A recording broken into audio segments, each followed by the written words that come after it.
বর্তমানে আমি দাঁড়িয়ে আছি আজিমপুর কবরস্থানে। রাত বাজে প্রায় 12:30। এখানে আসার উদ্দেশ্য হলো মানুষকে আসলে কিছু বার্তা দেয়া, তাদেরকে আসলে জীবনের বাস্তবতা সম্পর্কে কিছুটা ধারণা দেয়া।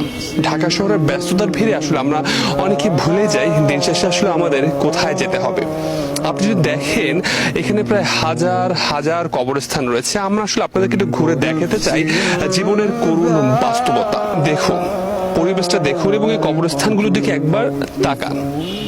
এদের কিন্তু প্রিয় মানুষ ছিল, বন্ধু ছিল, কত আত্মীয় স্বজন ছিল, কিন্তু আজ দেখুন এই রাতের বেলা গভীর অন্ধকার, এদের পাশে কিন্তু কেউ নেই। আপনার বেলাও কিন্তু ঠিক একই ধরনেরই ঘটনা ঘটবে। আমরা যদি এই সত্যটা উপলব্ধি করতে পারি, হয়তো আমাদের জীবন অনেকাংশেই বদলে যাবে। রাত গভীর হলে কবরস্থান যেন আরো নিস্তব্ধ হয়ে আসে। পুরো পরিবেশ স্মরণ করিয়ে দেয় সব রাস্তা একদিন এই নীরবতার দিকেই ফিরে আসে।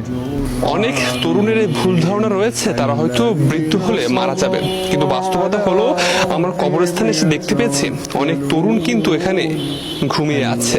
তারা কিন্তু চলে গেছে পৃথিবী ছেড়ে। এবং আপনি দেখেন আমার সামনেই কিন্তু একটি কবর রয়েছে যেখানে আমাদের মতো তরুণী কিন্তু ঘুমিয়ে আছে চিরনিদ্রায়।